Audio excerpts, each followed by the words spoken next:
We originally found some beige tiles from the Restore that had some subtle patterns on it. They actually had a variety of patterns that you would just do randomly against each other.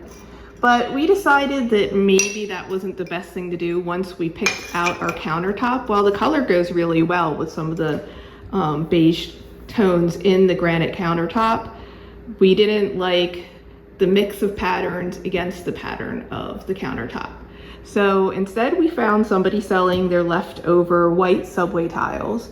So we decided to go with that instead. The other difference between these tiles is these ones have a very straight edge, and you would use tile spacers to make your grout line. And if you have any variation in that, it's very noticeable. These have a handcrafted or rustic edge to them where they don't abut perfectly. And because of that, since it doesn't have a natural straight line, if you have any variation, it's much harder to notice. So this is probably better for a beginner. The other thing we decided was that we would not use spacers in these tiles because we got enough of a grout line just by butting them up against each other. So that made it a little bit easier to install. These tiles, though, did not come with any kind of edging like bullnose pieces, so we had to decide what we were going to do around the edges. So we found these Schluter pieces that they have different colors and different styles of edging that you can use. These you would just place down and use some of your mastic to hold it down, and then the tile fits right up against it and makes a nice finished edge. We decided to go with white, even though the white tones didn't match perfectly. They were pretty close. There were other colors we could have looked at. In fact, we looked at chrome. They do have black, but kind of took a look at a few different options and decided just to stick with the white for a nice clean look. We had an old ceramic tile cutter with the wheel kind of not so sharp anymore, but we were still able to use it for this job and snap all of our straight lines using this tool.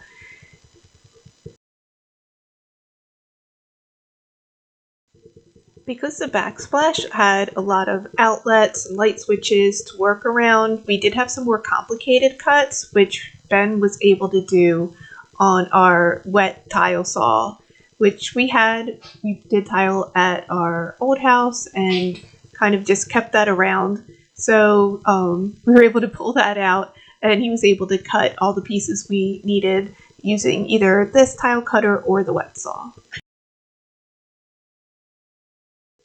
We started with the Schluter tile edge trim on the left side and just kind of stuck it in place with some mastic while we got the tile ready. The white trim was plastic, so it was very easy to cut to the right length. Some of their other trims are metal, and you might need to use a special saw blade for those.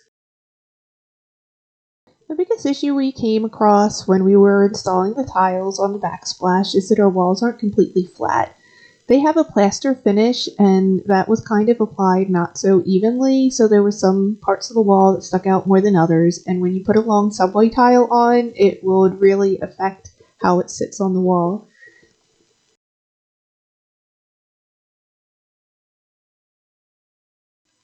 We came back another day to apply the grout after the tile adhesive had thoroughly dried.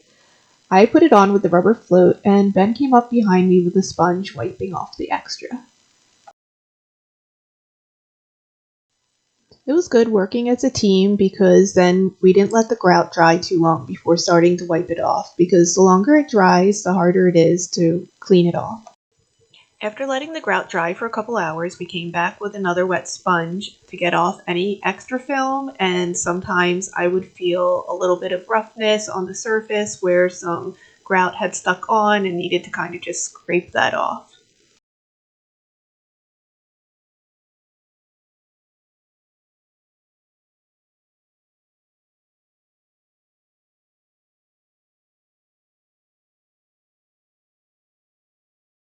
Okay, I admit it, I used my fingernail for that job, but hey, it worked.